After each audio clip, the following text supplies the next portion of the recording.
დღეს ჩვენ ვისაუბრებთ სპეცრაზმზე, მათ მოვალეობასა და მათ დანიშნულებაზე. სპეციალური ოპერაციის ძალები, სპეცრაზმი ან სპეცდანიშნულების რაზმი, ელიტარული სამხედრო ან საპოლიციო ქვედანაყოფი, რომელსაც ევალება სპეციალური ოპერაციების ჩატარება. სპეციალური ოპერაციები არის მოქმედებები, რომლებსაც ატარებენ სპეციალურად განსაზღვრული, ორგანიზებული, გაწვრთნილი და აღჭურვილი ძალები, რომელთა რიგებს ავსებს შერჩეული პერსონალი და იყენებს სპეციალურ ტაქტიკას და მეთოდებს. მსოფლიო ისტორიის მანძილზე მრავალ ქვეყანას ყავდა ელიტარული სამხედრო ქვედანაყოფები, თუმცა დღევანდელი სპეციალური ოპერაციის ძალები მე-20 საუკუნეში წარმოიშვა, ძირითადად მეორე მსოფლიო ომის პერიოდში, როცა ომში მონაწილე ყველა ქვეყანა აყალიბებდა სამხედრო დანაყოფებს, რომლებიც სპეციალურ ოპერაციებს ატარებდნენ მტრის ზურგში. სხვადასხვა ქვეყნის სპეციალური ოპერაციის ძალების კომპეტენციაში შედის საჰაერო სადესანტო ოპერაციები, აჯანყების საწინააღმდეგო მოქმედებები, კონტრტერორიზმი, საიდუმლო ოპერაციები, პირდაპირ სამხედრო მოქმედება, ტყვეთა განთავისუფლება, მაღალი მნიშვნელობის სამიზნეს განადგურება, ან დატყვევება და სადაზვერვო მოქმედებები. როგორც წესი, სპეციალური ოპერაციის ძალებს გააჩნიათ ქვეყნის სამხედრო ფორმირებებს შორის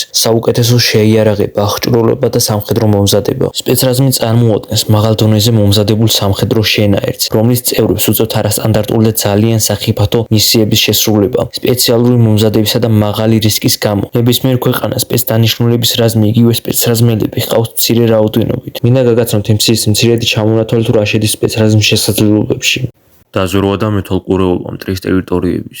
არაკონვენციური ბრძოლები, ამბოხების ჩამხშობი, ქმედებების მხარდაჭერა, ანტიტერორისტული ოპერაციები, საბოტაჟი, ძევლების გათავისუფლება. ჩამონათვალთა სია იცვლება როგორც ქვეყნის გეოგრაფიული, ასევე მისთვის საჭირო ინტერესების მიხედვით. ასევე მინდა გაგაცნოთ მსოფლიოში რამდენიმე სპეცდანიშნულების ელიტარული რაზმი. ელიტარული სპეცდანიშნულების რაზმი ეს არის მაქსიმალურად ორიენტირებული, სპეციალურად მომზადებული, ტექნიკურად უმაღლეს დონეზე აღჭურვილი მებრძოლთა ჯგუფი, რომლებიც კონკრეტული მისიის შესრულებისთვის უკან არიხევენ. ისინი იცავენ ქვეყნის უსაფრთხოებას და ინტერესებს, როგორც ომის, ისევე მშვიდობის დროს. სპეციალური დანიშნულების სამხედრო საზღვაო ძალების სამმართველო ისრაელში, ერთ-ერთი საუკეთესო ელიტარული ნაწილი მთელ მსოფლიოში. რაზმი დაკავებულია სახმელეთო და საზღვაო ოპერაციები. მათი ძირითადი საქმიანობა არის საბოტაჟი უცხოეთის პორტებში ომის დროს, ლიკვიდაცია და გემის აღება. ისრაელის სპეცდანიშნულების სამხედრო საზღვაო ძალების სახელია შაიეთ-13. ასევე გაუცნოთ რუსეთის ელიტარულ სპეცრაზმს სახელად ალფას, რომელიც ჩამოყალიბდა ჯერ კიდევ კგბ-მდე 1974 წელს. მიზნად ისახავდა განახორციელოს კონტრტერორისტული ოპერაციები, მისი ძირითადი ამოცანა აღმოხვრას ტერორისტული აქტები და მოახდინოს მათი ლიკვიდაცია. გარდა ამისა, ალფა სხვა მაღალი სირთულის დავალებების შესრულებაც უწევს.